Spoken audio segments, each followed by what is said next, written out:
তারা আমাকে ফজা পাগলা বলে কথা বলে। উনি একদিন এটা বলেছেন। বিরোধী দলের নেতা বলেছেন উনি মুক্তিযোদ্ধা পরিবারের লোক এবং উনি শহীদ পরিবারের লোক এবং উনি জামাত ইসলাম করেন। এটা ডাবল অপরাধ। মুক্তিযোদ্ধা পরিবারের লোক কেউ জামাত করতে পারে না। যতদিন রয়্যাল বেঙ্গল টাইগার থাকবে মুক্তিযোদ্ধা জিতবে, রাজাকার কোনোদিন এদেশে জয় লাভ করতে পারবে না। আমি চ্যালেঞ্জ করে বলে গেলাম। মাননীয় স্পিকার, আপনাকে অসংখ্য ধন্যবাদ।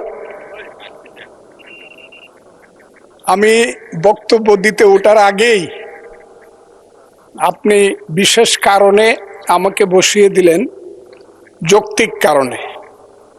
কিন্তু এরপরেই হাউস যা হলো, এখন আমার বক্তব্য কি হবে আমি বুঝতে পারছি না, কারণ আমার মনটা খুব ভালো নেই। মাননীয় স্পিকার, আমার গলাটাও ভালো না, কারণ গতকাল সারা রাত আমি ঘুমাতে পারিনি। হাওর অঞ্চলে যে বৃষ্টি হচ্ছে, যে শিলাবৃষ্টি হচ্ছে, হাওর অঞ্চলের সমস্ত ফসল তলিয়ে যাচ্ছে। একটা মাত্র ফসল, 12 মাস মানুষকে অন্যের উপরে, অন্য এলাকার উপরে নির্ভর করে থাকতে হবে তাদের পেটের ভাত পরনের কাপড়ের জন্য। আমি এই ব্যাপারে আমাদের নেতা, সংসদ নেতা এবং মাননীয় প্রধানমন্ত্রী সহ সংশ্লিষ্ট সমস্ত মন্ত্রীদের কাছে অনুরোধ করছি, হাওর অঞ্চলকে দয়া করে এবার বাঁচা। এবং প্রথমেই আমি প্রস্তাব করে নিলাম, হাওর অঞ্চলকে সঠিকভাবে বাঁচাতে হলে 35টি জেলা নিয়ে একটি হাওর মন্ত্রণালয় করতে হবে। এবং এই দাবি করে আমি আমার মহামান্য রাষ্ট্রপতির ভাষণের উপরে বক্তব্য শুরু করছি। আমি প্রথমেই শ্রদ্ধা জানাই মহান নেতা, মুক্তিযুদ্ধের ঘোষণা দানকারী, তৎকালীন মেজর, পরবর্তী সময়ের রাষ্ট্রপতি শহীদ প্রেসিডেন্ট জিয়াউর রহমানের প্রতি, আমি শ্রদ্ধা জানাই মহান নেত্রী, দেশনেত্রী বেগম খালেদা জিয়ার প্রতি, যার আহ্বানে এবং যার কারণে আমি আজকে বিএনপি করি। তিনি আজকে নাই, আমি তার আত্মার মাগফিরাত কামনা করি। আমি বক্তব্যের আগেই আমাদের নেতা প্রধানমন্ত্রী জনাব তারেক রহমান, তাকে উদ্দেশ্য করেই বলবো, মর্নিং শোজ দ্য ডে। সকালবেলায় দেখা যায় বিকালটা কেমন যাবে। আমাদের প্রধানমন্ত্রী এই দেশের জন্য, এই দেশের উন্নয়নের জন্য প্রথম থেকেই যে যে কর্মসূচি নিয়ে কাজ করছেন, কালকেও যশোর থেকে উলসি খাল খনন করে তিনি এসেছেন। আমার বিশ্বাস এই দেশের মানুষের দুর্ভাগ্য দূর করে বাংলার পূর্বাকাশে নতুন সূর্য উঠবে বলে আমি বিশ্বাস করি। মাননীয় স্পিকার, রাষ্ট্রপতি ভাষণের উপরে আমার মিক্সড ধারণা আছে। আমার প্রথমেই বলতে হবে, সেই সত্য যা রচিবে তুমি, যা ঘটে তা সত্য নয়, কবি তব মনোভূমির, রামের জন্মস্থান অযোধ্যার চেয়েও সত্য যেন, বাল্মীকির কবিতা। কারণ হলো, মাননীয় রাষ্ট্রপতি যা যা বলেছেন, আমি প্রথমেই বলি 2, 3 এবং 4 নম্বর প্যারা। 2 নম্বর প্যারায় মুক্তিযুদ্ধকে উনি যেভাবে বলেছেন সঠিক বলেছেন, কিন্তু আরো বিস্তারিত হলে আমাদের প্রধানমন্ত্রী যেমন বলেন যে মুক্তিযুদ্ধকে মহিয়ান করতে হবে, মুক্তিযুদ্ধ আরো মহিমান্বিত হতো আরেকটু ইলাবোরেট করে লেখলে। কারণ মুক্তিযুদ্ধের ইতিহাস মহাসমুদ্রের চেয়েও গভীর ইতিহাস। আমি আজকে আপনার কাছে বলবো 3-4 প্যারায় মুক্তিযোদ্ধাকে যেভাবে 5ই আগস্টের সঙ্গে তুলনা, যোদ্ধাদের সঙ্গে তুলনা করা হয়েছে, 5ই আগস্টের যোদ্ধাদেরকে আমি ছোট করে দেখি না। তাদের যারা শহীদ হয়েছে আমি তাদের প্রতি শ্রদ্ধা নিবেদন করি এবং তাদের আত্মার মাগফিরাত কামনা করি। শহীদ আমি ছিলাম 5ই আগস্টে, তার আগে 10 বছর যাবত, যেদিন থেকে আমি বলা শুরু করেছিলাম আওয়ামী লীগ একটি অভিশপ্ত রাজনৈতিক দল, সেই দিন থেকে 10টি বছর নিরন্তর আমি যুদ্ধ করেছি। আমি আমার যেদিন সর্বশেষ 28শে অক্টোবর নয়াপল্টনের মাঠ থেকে 10 লক্ষ লোকের মিছিলটাকে ফ্যাসিস্টরা ভেঙে দিল, অনেকেই জেলে চলে গেলেন, অনেকেই পলাতক ছিলেন। হাজার হাজার নেতা কর্মীর নামে যেদিন যুদ্ধ হলো, সেদিন আমি বললাম যে আমি সংসপ্তকের ভূমিকা পালন করব, জয় অথবা মৃত্যু। আমি হাসিনা সরকারের বিরুদ্ধে সবকিছু করব। স্ত্রীকে বললাম তুমি বিধবা হতে পারো, সন্তানদেরকে বললাম তোমরা এতিম হতে পারো, কিন্তু শেখ হাসিনা সরকারের পতন না হওয়া পর্যন্ত আমার যুদ্ধ চলবে। এবং আমি বোধহয় একমাত্র ব্যক্তি যে 4 আগস্ট দুপুর 1টার সময় বলেছিলাম যে আগামী 24 ঘন্টার মধ্যে শেখ হাসিনা চলে যাবে, কারণ তার সরকার উত্তর সিরানা হয়ে গেছে। এবং 23 ঘন্টার মধ্যে শেখ হাসিনার সরকার চলে গিয়েছিল। আমি সেই আন্দোলনে ছিলাম। বলতে পারেন মিছিলে ছিলেন না, আমি মিছিলে ছিলাম না আপনাদের মতো, কারণ আমার বয়স 23 বছর ছিল, তখন আমি এরশাদ বিরোধী মিছিলের প্রধান নেতা ছিলাম আমি। কিন্তু এখন আমার বয়স 78 বছর। আমার ছেলে ব্যারিস্টার 5 বছর আগে, আমার ছেলে ইঞ্জিনিয়ার 10 বছর আগে। তারা 5 দিন পর্যন্ত বাসায় আসেনি, তারা মিছিলে গিয়েছিল, তারা কেউ বাসায় আসেনি। কাছে আগস্ট মাসকে আমিও খুব ছোট করে দেখি না, তবে কোনো কারণে আগস্ট কোনো বিপ্লব নয়, আগস্ট হলো গণ অভ্যুত্থান। সেই গণ অভ্যুত্থানকে যারা মুক্তিযুদ্ধ এবং মুক্তিযোদ্ধার সঙ্গে তুলনা করতে চায়, জুলাই যুদ্ধ এবং মুক্তিযুদ্ধ, তাদেরকে আমি বলবো, সবাইকে আমি বলবো, এই কথাটা বলাই অন্যায়। কারণ মুক্তিযুদ্ধ প্রশান্ত মহাসাগরের সঙ্গে ডুবার তুলনা করা যেমন, হিমালয় পর্বতের সঙ্গে টিলার তুলনা করা যেমন, মুক্তিযুদ্ধের সঙ্গে 5ই আগস্টের তুলনা করা ঠিক তেমনি। আমি আজকে খুব পরিষ্কার ভাবে বলতে চাই, মুক্তিযুদ্ধ এবং স্বাধীনতা সংগ্রাম একদিনে বাঙালি জাতির হয় নাই। ওই কালকে আমাদের ভাই, আমার এক ভাই ব্যারিস্টার নৌসাদ জমির পাল বংশের কথা বলেছিল, যে পাল বংশ আজ থেকে প্রায় 1000 বছর আগে, 2000 বছর, 1000 বছর আগে বগুড়ার মহাস্থানগড় পুণ্ড্রবর্ধনের রাজধানী স্থাপন করে বাঙালির যে শাসন শুরু করেছিল, তারপরে সেন শাসন থেকে ধরে সর্বশেষ মুঘল শাসনের পরে যখন 1757 সনে মীর জাফরের বিশ্বাসঘাতকতায় সিরাজউদ্দৌলার পতন হয়েছিল, নীল সাহেবদের অত্যাচারে যখন মানুষ জর্জরিত হয়েছিল, 1770 সন যাকে বলা হয় 74-এর মন্বন্তর, সেই সময়ে যখন বাংলার 1/3 লোক না খেয়ে মরেছিল, নীল সাহেবদের অত্যাচারে যখন বাংলার মায়েরা কেঁদে কেঁদে ছড়া বলতো, ছেলে ঘুমালো, পাড়া জুড়ালো, বর্গি এলো দেশে, বুলবুলিতে ধান খেয়েছে, খাজনা দিব কিসে, ধান ফোরালো, পান ফোরালো, খাজনার উপায় কি, আর কটা দিন সবুর করো রসুন বুনেছি। সেই যে ব্রিটিশের বিরুদ্ধে যুদ্ধে বাংলার মানুষ প্রথম নেতৃত্ব দিয়েছিল, সেই নেতৃত্বের মাধ্যমেই আমরা দেশ স্বাধীন করেছিলাম।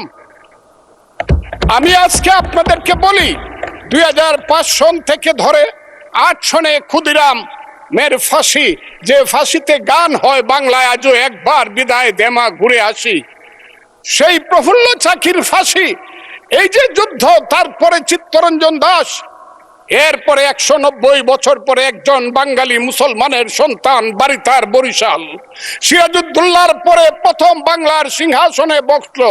ওই দিন দেখলাম 2 জন মন্ত্রী সাহেব বললেন উনি মুখ্যমন্ত্রী। নো, 1937 সনে যখন শেরে বাংলার সিংহাসনে বসেছিলেন, তখন উনি প্রধানমন্ত্রী ছিলেন। সেই শেরে বাংলা ফজলুল হক, হুসেন শহীদ সোহরাওয়ার্দী, দেশ থেকে দেশান্তরে গিয়ে সুভাষ বোস, মৌলানা আব্দুল হামিদ খান ভাসানী, বঙ্গবন্ধু শেখ মুজিবুরেরা বাংলাদেশের স্বাধীনতা সংগ্রামের ভিত্তি স্থাপন করেছিল। সেই ভিত্তির উপরে দাঁড়িয়েই 1971 সনে আমাদের নেতা সেই শহীদ জিয়াউর রহমান বলেছিলেন প্রথম নিজের নামে, I Shaheed Zia, I major Zia do hereby declare the independence of Bangladesh, প্রথম নিজের নামে, পরে বঙ্গবন্ধুর নামে। আমি আজকে আপনাদের কাছে বলতে চাই, মুক্তিযুদ্ধ এত সহজ জিনিস না। আপনি যে এখানে বসে আছেন, আপনি যে সালুটি করে যুদ্ধ করেছিলেন 4 দিন, কত লোক মারা গিয়েছে, কত সন্তান শহীদ হয়েছে, একটা বন্দুকের আওয়াজ, একটা কামানের আওয়াজ সিলেটে হয়েছে, আর আমি ময়মনসিংহে বসে সেই আওয়াজটি শুনেছি। আখাউড়াতে সেই নদীতে যে যুদ্ধ হয়েছে, যে যুদ্ধে নেতৃত্ব দিয়েছে খালেদ মুশাররফ, হায়দারেরা সেই শব্দ আমার বাড়ি থেকে 100 কিলোমিটার দূরে সেই শব্দ আমি শুনেছি। ওই যে ধানোয়া কামালপুরে কর্নেল তাহেররা যুদ্ধ করেছে সেই যুদ্ধের সংবাদ শব্দ আমি কিশোরগঞ্জ থেকে শুনেছি। 11টা সেক্টর ছিল। 1 নম্বর সেক্টর কমান্ডার জিয়াউর রহমান, 2 নম্বর খালেদ মোশাররফ। জিয়াউর রহমান যখন ব্রিগেড কমান্ডার হলেন তখন কমান্ডার হলেন সেইখানে। ওই ফেনীর যুদ্ধ, জাফর ইমামদের আজকে যাই করুক তারা, বিলুনিয়ার যুদ্ধ তো আমরা বলবো না। 2 নম্বর সেক্টর কমান্ডার খালেদ মোশাররফ হায়দার, 3 নম্বর সেক্টর কমান্ডার শফিউল্লাহ, 4 নম্বর সিআর দত্ত, 5 নম্বর মীর শৌকত আলী, 6 নম্বর MK বাশার, 7 নম্বর কাজী নুরুজ্জামান, 8 নম্বর MA মঞ্জুর, 9 নম্বর MA জলিল এবং সর্বশেষ 11 নম্বর হইল কর্নেল তাহের, যার পা চলে গিয়েছিল।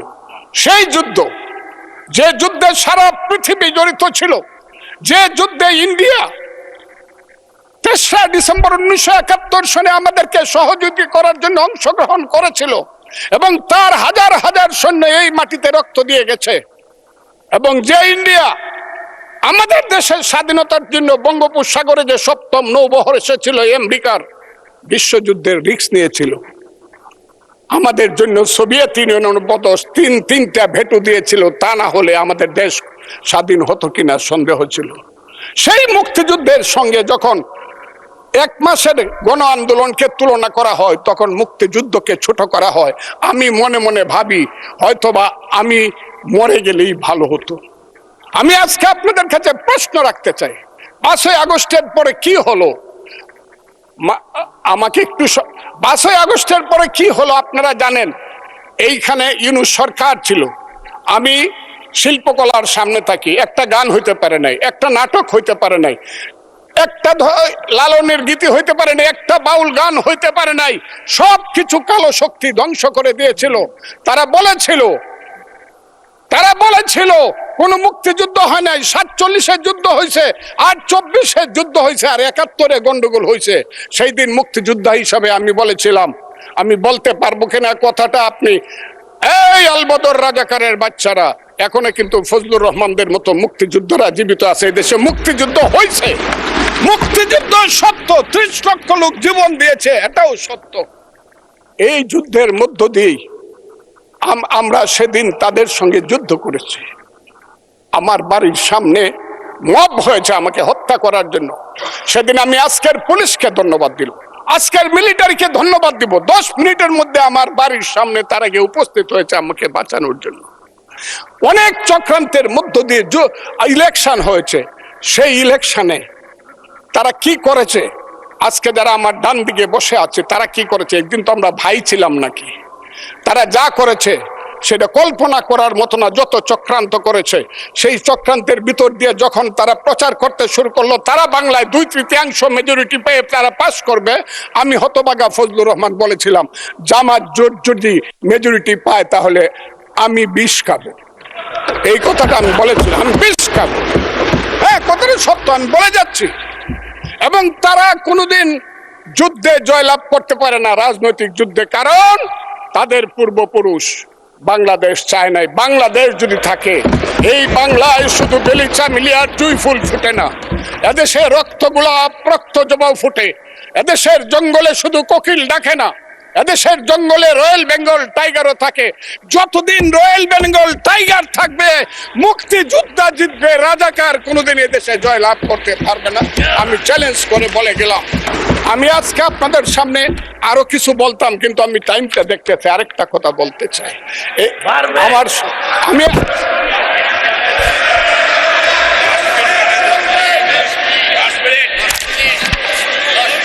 আমাকে 5 মিনিট সময় দেন, আমি শেষ করে ফেলবো। আমি আজকে আপনার সামনে শুধু বলতে এসেছি, মাননীয় সদস্য, আরো 3 মিনিট দেওয়া হলো আপনাকে। আমি বলতে এসেছি, হ্যাঁ, আমার বক্তব্যের পরে বলবে আমরা কি মুক্তিযুদ্ধ করে নাই।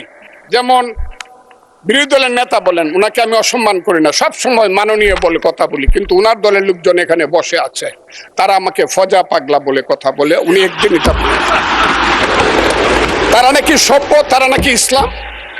এবং উনি যে বলতেছে ওদিন বললো যে আমার দাড়ি পাকা, আমার চোখের সমস্ত পাকা, উনি আমার চেয়ে 10 বছরের ছোট। আমার বয়স 78 বছর, আমি 48 সনে জন্মগ্রহণ করেছি, উনি 58 সনে জন্মগ্রহণ করেছে। কথাটা সত্য না মিথ্যা? মাননীয় সদস্য, আমি ওনাকে আপনাকে কেউ এই ধরনের উক্তি করেছে আপনার সম্বন্ধে? এরকম তো সংসদে কেউ বলে নাই তো না এরকম। বলছি করেছে, আপনি কেন করেছে। নিজে টেনে করেছে বলেন, please। আছে এখানে এখানে উপস্থিত। আমি আজকে আপনাকে বলতে চাই, বলতে থাকেন, আপনি বলতে থাকেন।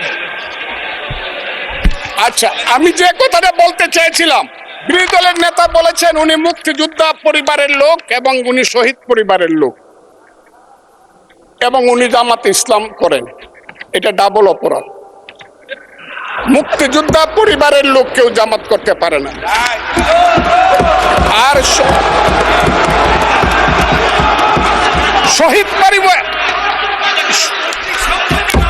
শহীদ পরিবারের লোক, বলতে থাকেন। শহীদ পরিবার, মাননীয় সদস্যবৃন্দ ওনাকে বলতে দেন।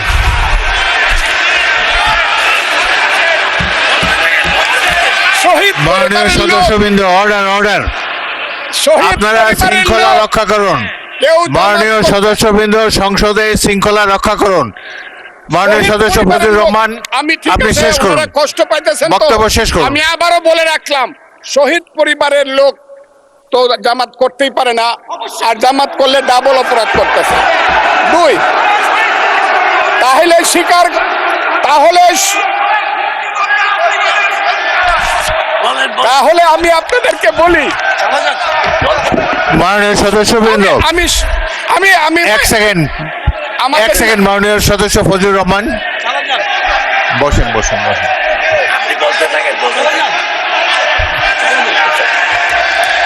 আমি আপনাদেরকে মাননীয় সদস্যবৃন্দ, প্রোটেকশন আশা করতেছি। মাননীয় সদস্যবৃন্দ বসুন। কিন্তু আমার গলা সংসদে অনেক উঁচু গলা। শৃঙ্খলা রক্ষা করুন। আর ওনার গলা, আমি কিন্তু ওনাদেরকে খারাপ কিছু বলি নাই। বসেন। একটা স্যাম্পল। মাননীয় সদস্য ফজলুর রহমান, মাননীয় সদস্য ফজলুর রহমান, আপনি একটু অপেক্ষা করুন। আপনি বলতে থাকেন না। মাননীয় সদস্যবৃন্দ, আমি কাজী আজকে নজরুল ইসলাম, আপনাদেরকে প্লিজ সিট জিজ্ঞাসা ডাউন, করি, প্লিজ সিট ডাউন, আমি বলছি my please sit lord, down. এই যে দেখেন তারা কি বসেন, বসেন। ধরনের-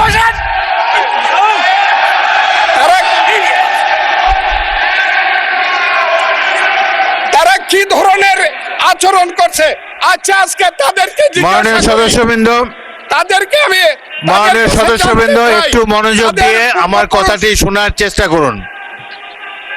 বসেন, ভাইয়া।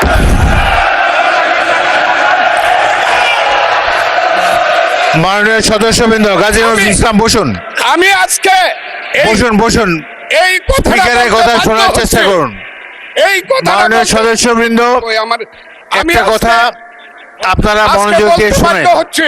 সংসদে প্রত্যেক সদস্যের, ফজলুর রহমান একটু ওয়েট করেন, একটু ওয়েট করেন। এবং রাজাকার ছিল। মাননীয় সদস্য এবং ফজলুর রহমান এরা ওয়েট করেন। চৌধুরীকে হত্যা করেছে। Hold on for a second. আলিম চৌধুরীকে হত্যা একটু অপেক্ষা করেছে। করুন। আমাদের নেতা জিয়াউর রহমানকে পাইলো এরা হত্যা করতো 16ই ডিসেম্বরের আগে। মাননীয় সদস্য ফজলুর রহমান অপেক্ষা করুন। আমার শেষ, আমাকে Hold on for 2 minutes. দেখেন ডিস্টার্ব, আমি আর তাদেরকে বল, মাননীয় সদস্যবৃন্দ, এটি বাংলাদেশের জাতীয় সংসদ। এখানে প্রত্যেকেই নির্বাচিত হয়ে এসেছেন। প্রত্যেকেরই এখানে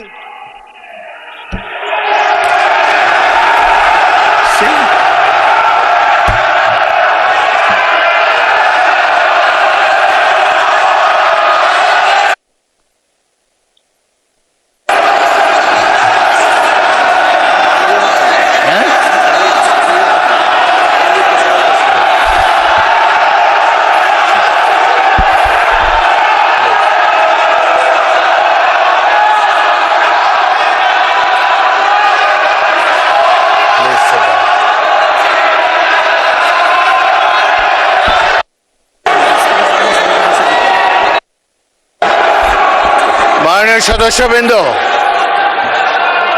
দয়া করে বসুন।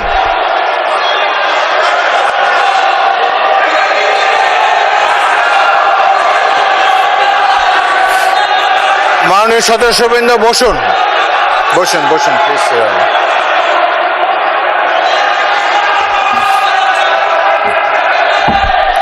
বসুন মাননীয় সদস্যবৃন্দ, বসুন বসুন বসুন।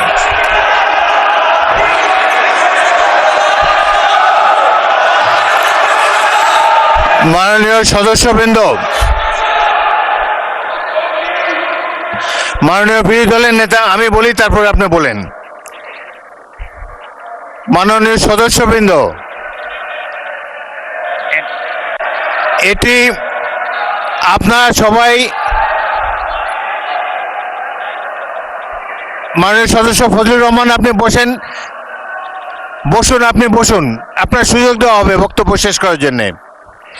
মাননীয় সংসদ সদস্যবৃন্দ, সারা জাতি দেখছে, লাইভ টেলিকাস্ট হচ্ছে, সবাই আপনারা নির্বাচিত সদস্য, এখানে সবাই জনগণের ভোটে নির্বাচিত সদস্য। আমি প্রতিদিনই বলি যে রুলস অফ প্রসিডিওর বইটা একটু পড়েন। যদি এই সংসদ যদি বিধি মোতাবেক পরিচালিত না হয়, এটি আর জাতীয় সংসদ থাকবে না। অতীতে জাতীয় সংসদ সম্পর্কে অনেক তিক্ত অভিজ্ঞতা আছে। প্রথমে নজমুল হুদা তৎকালীন মাননীয় সদস্য একটা বক্তব্য করলেন, সদস্যরা ওয়াকআউট করে চলে গেলেন, আমরা ভাবলাম যে আধা ঘন্টা পরে ফিরে আসবে। ওই বয়কট 2 বছর চলেছে। সুতরাং সামান্য কারণে উত্তেজনা সৃষ্টি করা ঠিক নয়। প্রত্যেকেরই বাক স্বাধীনতা আছে। প্রত্যেক সদস্য এখন ইভেন 370 বিধিতে দলীয় হুইপ নেগলেক্ট করে, উপেক্ষা করেও ব্যক্তিগত মতামত এখন সবাই দিতে পারেন। এখানে প্রত্যেকেরই বাক স্বাধীনতা আছে। যদি কোনো সদস্য, সরকার দলের সদস্য আর বিরোধী দলের সদস্যের মত এক হবে, এমন তো হতে পারে না। এই জন্যই একটি সরকারি দল, একটি বিরোধী দল এখানে আছে, জনগণই এভাবে নির্ধারিত করে দিয়েছে। যদি সরকারি দলের কোনো সদস্য তার বক্তব্যে আপনাদের আপত্তি থাকে, আপনারা এরপরে তো plenty of time is there, আপনারা তার বিরুদ্ধে তিনি যা বলেছেন সেই যুক্তি খণ্ডন করুন। তিনি ভুল বললে তাকে পাল্টা অভিযোগ করেন তার বিরুদ্ধে। কথা বলার সময় তো সুযোগ আছে, কিন্তু এই যে শিশুরাও লজ্জা পাবে এই ধরনের, যদি বয়স্ক শ্বশ্রুমণ্ডিত ব্যক্তি, বয়স্ক যারা অলরেডি দাদা হয়ে গিয়েছেন, তাদের নাতিরাও হয়তো এখানে গ্যালারিতে বসে দেখছে, তারা কি ভাববে এটা সম্পর্কে। আরেকটি জিনিস হলো, সংসদে স্পিকার যখন দাঁড়ায় তখন এটি অবশ্য কর্তব্য সবাই এখানে বসে পড়বেন। যদি আমাকে তো আপনারাই তো আমাকে স্পিকার বানিয়েছেন, আমি এই সংসদের কাস্টোডিয়ান, অভিভাবক। যদি চেয়ারের প্রতি এই সম্মান আপনাদের না থাকে, তাহলে জাতীয় সংসদের প্রতি মানুষের কোনো রেসপেক্ট থাকবে না আগামী দিনে। আপনারা বলতে পারেন freedom of speech is there, Fazlur Rahman সাহেব যা বলেছেন এরপরেই আপনাদের একজনকে টাইম দেব, প্রয়োজন হলে টাইম বাড়িয়ে দেব, তার যুক্তি খণ্ডন করুন। তিনি যদি অসংসদীয় কোনো কথা বলে থাকেন, সেটা আমরা পরীক্ষা করে স্পঞ্জ করে দেব, কিন্তু বক্তব্যের সময় তাকে ডিস্টার্ব করবে না। জনাব সদস্য ফজলুর রহমান, আপনি 3 মিনিটে আপনার বক্তব্য শেষ করেন, তারপর আমি বিরোধী দলের নেতার বক্তব্য শুনবো। আপনি শেষ করেন। 3 মিনিটস ফর ইউ। মিলর্ড, 1971 সনের 14 ডিসেম্বরকে পালন করা হয় শহীদ বুদ্ধিজীবী দিবস। সেই মুনির চৌধুরী, আব্দুল আলিম চৌধুরী, শহীদুল্লাহ কায়সার থেকে ধরে শত শত বুদ্ধিজীবীকে যারা হত্যা করেছিল, তাদেরকে বলা হয় আলবদর। এবং সেই আলবদর বাহিনী কার ছিল আপনারা জানেন। আমি খুব দুর্ভাগ্য, প্রথম দিন কিন্তু মাননীয় স্পিকার আপনি জানেন এইখানে কোনো বাতি ছিল না, আমি কিছু শুনতে পারি নাই। এই হাউজে প্রস্তাব হয়েছে তাদের ব্যাপারও শোক প্রস্তাব হয়েছে। আমি একা হইলেও এটা প্রতিবাদ করতাম, কিন্তু যেহেতু আমার দল এটা করছে আমি চুপ করেছিলাম। আমি কথাটা খুব ক্লিয়ার। কিন্তু এই সংসদ সম্পর্কে আজকে না হলো কালকে না হলো পরশু, না হলে ইতিহাসে ভুল বার্তা যাবে যদি আমরা যুদ্ধ অপরাধের ব্যাপারে আমরা সুপ্রস্তাব নেই। আমার আরেকটা কথা মিল, পুলিশের ব্যাপারে যে ইনডেমনিটি দেওয়া হয়েছে, সেই পুলিশ 5ই আগস্ট পর্যন্ত একরকম, কিন্তু 5ই আগস্টের পরে, যেমন আমি মুক্তিযোদ্ধা কমান্ডার ছিলাম, আপনি বীর বিক্রম ছিলেন, 16ই ডিসেম্বরের পরে শত শত রাজাকার আমার কাছে আত্মসমর্পণ করছে। আমি কাউকে হত্যা করি নাই, সবাইকে জেলে পাঠিয়ে দিয়েছি, তার বিচার হোক। আমার কথা হলো 5ই আগস্ট 2024 সনের পরে এই যে এত থানা লুট হয়েছে, এত পুলিশকে হত্যা করা হয়েছে, তারা তো তখন যুদ্ধ করে নাই, তারা তো নিরপরাধ। এত এত অস্ত্র গেল কোথায়? স্বরাষ্ট্রমন্ত্রী নিশ্চয়ই আমার নেতা, উনিও শুনছেন আমি কথাগুলো বলছি। 5ই আগস্টের পরে যে ঘটনাগুলো হয়েছে সেগুলো তো কোনো আইনে ইন্ডেমনিটি পাওয়ার কথা না। যদি 5ই আগস্টের পরে কোনো পুলিশ হত্যা হয়ে থাকে, থানা লুট হয়ে থাকে, অস্ত্র নিয়ে থাকে, সেটার জন্য তদন্ত হওয়া উচিত, দোষীদের বিচার হওয়া উচিত। আর 5ই আগস্টের আগে পুলিশ যা করেছে, তারা রাষ্ট্রীয় বাহিনী, তারা যদি অন্যায় করে থাকে, মরে গেছে, বিচার হোক। কিন্তু আমি মনে করি তারাও এই দেশের নাগরিক, পুলিশেরও মা বাবা আছে, তাদেরও সন্তান আছে, তাদের সন্তানও এতিম হয়েছে। রাষ্ট্র তাদের কাছে গিয়ে বলা উচিত, তোমার সন্তান যেভাবেই নিহত হয়ে থাক, আমরা তোমাদেরকে দেখব। আমার পুলিশের এই আইনটার ব্যাপারে হলো আমার এই কথা। আমি আজকে এই হাউজে দাঁড়িয়ে সর্বশেষ কথাটি বলবো। সর্বশেষ কথাটি হলো, আমার মাননীয় প্রধানমন্ত্রী, আমি যাকে ভীষণ শ্রদ্ধা করি, দেশকে উনি চালাতে পারবে না আমি জানি। দিনের পর দিন, মাসের পর মাস, যতই বাহিরে বাহিরে চক্রান্ত হোক, ভিতরে কিন্তু যতই ভালো মানুষ দেখাক, যতই এখানে বিএনপির বিরুদ্ধে দাঁড়াবার চেষ্টা করুক, এটা হবে না।